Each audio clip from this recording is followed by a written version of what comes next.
So I which mean, led you to feel that, right? So, do you feel that this tactics of the BJP can boomerang for it?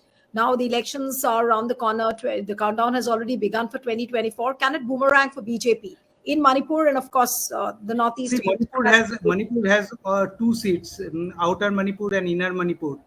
Hmm. So I don't know how whether BJP is really bothered about these two seats, but definitely it's going to have impact in Manipur definitely, and it may have also cascading effects in the neighboring states, particularly Mizoram, which shares the same Mizoram is ethnic going to polls population. this year.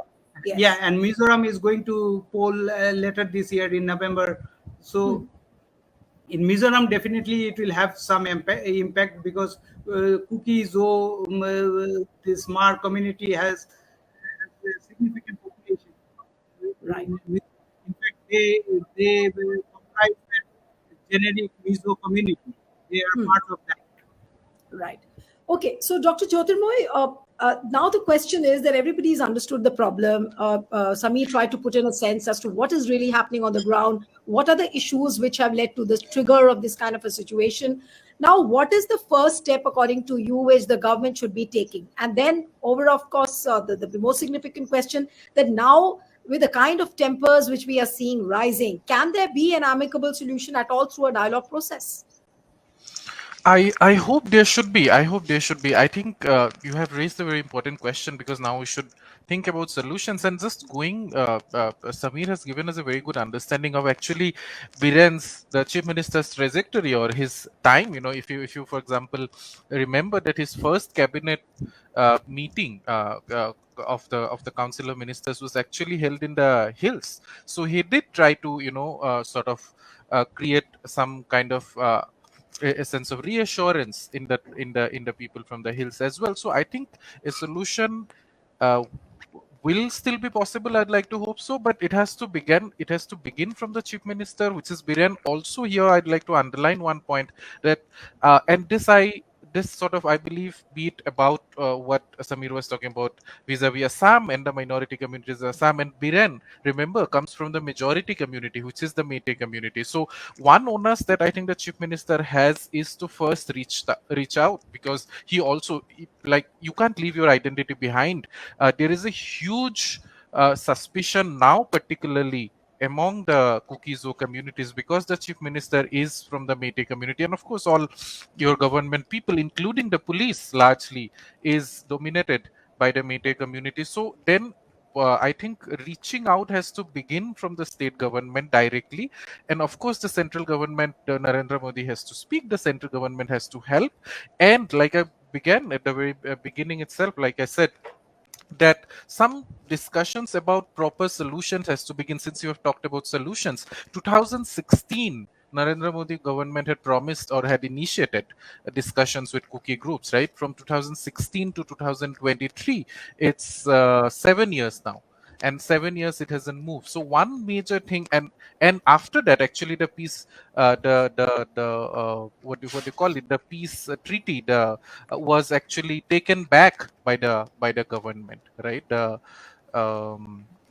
So that's, I think, so one, there's a lot of lack of trust between the central government and the people on ground, the cookies, but of course also to some extent, like Samir said, the metis are also probably not anymore very happy with the government. So I think dialogue has to begin, and a lot of issues that are historical issues, like your reservation, like the identity questions that are questions in the one thing also that I'd like to add, which is that yes, when Samir answered that they probably understand the ethnic questions. Yes, I believe they understand the ethnic questions in a way which is very statistical. That's my view, that you'd understand that, okay, there are these many people, this is a majority community, this is a minority community, this is the percentage, this is how it looks like.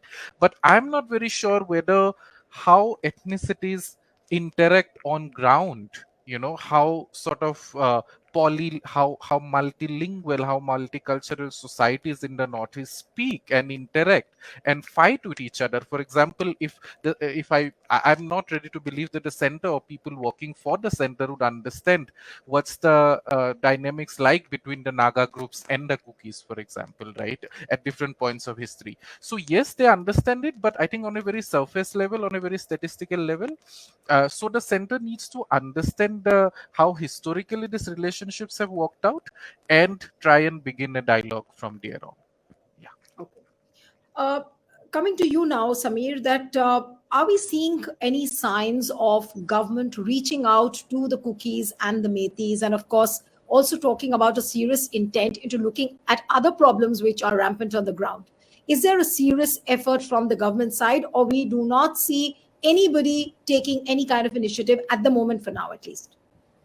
No, the government tried to form a peace committee with very superficial effort, without even the consulting the people who are included in the peace panel, like Mr. Ratan Thiam, a very renowned personality from Manipur.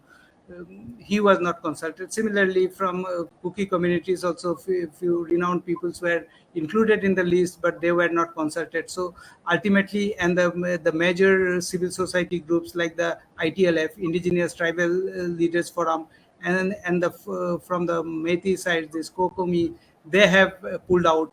So this peace panel couldn't make much headway. In fact, it was a non-starter from the beginning. So yeah, but in in the midst of all these things, yesterday a very interesting development took place when this chief minister of Manipur, he called up his Mizoram counterpart Zoram Thanga, Right. and most probably he is now seeking Zoram Thanga's help to negotiate, to convince the people, Kuki community, to come to the negotiating table. And Zoram Thanga, because as I said, this Mizo community, this Kuki Zo Mar, they are part of the larger Mizo generic tribe. So Zoram Thanga definitely has lot of influence over this group, Kuki community. The Kuki civil society organizations and MLS we had seen immediately after the conflict broke out. They went to Mizoram. They had several rounds of discussion within them in Aizawl.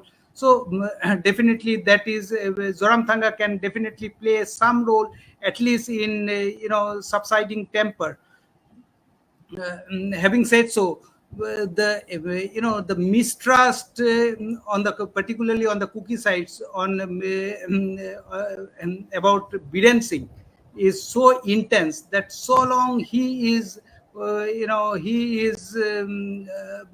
heading the government, it will be very difficult for reconciliation, and the BJP should No, understand. but Samir, sorry to interrupt you, but supposing if the BJP takes the call of changing the chief minister, which it has often done in other states as well, sometimes before elections or otherwise as well, will that make a difference on the ground if BJP changes the I chief think minister? so. I think so. And the Northeast has peculiar this habit of this bouncing back from we had in the past in so many conflicts, Naga Kuki, then Kuki Paite conflict. So they have this power, resilience to fight back, and I think finally, if there is a leadership change and serious effort is made towards trust building, this problem can be overcome, and that it can be Right. overcome without disintegrating Manipur. That I don't think as is a solution, because that will create further aggravate the situation, because Nagas may not like giving some kind of territorial this thing separate administration to Cookies. Metis, as it is, they will vehemently oppose it. So so but there should be some concession should be made to the tribal Right. area, like the autonomous councils under the sixth schedule, Right. as we have in Assam for the Bodos and the Kargils. Absolutely.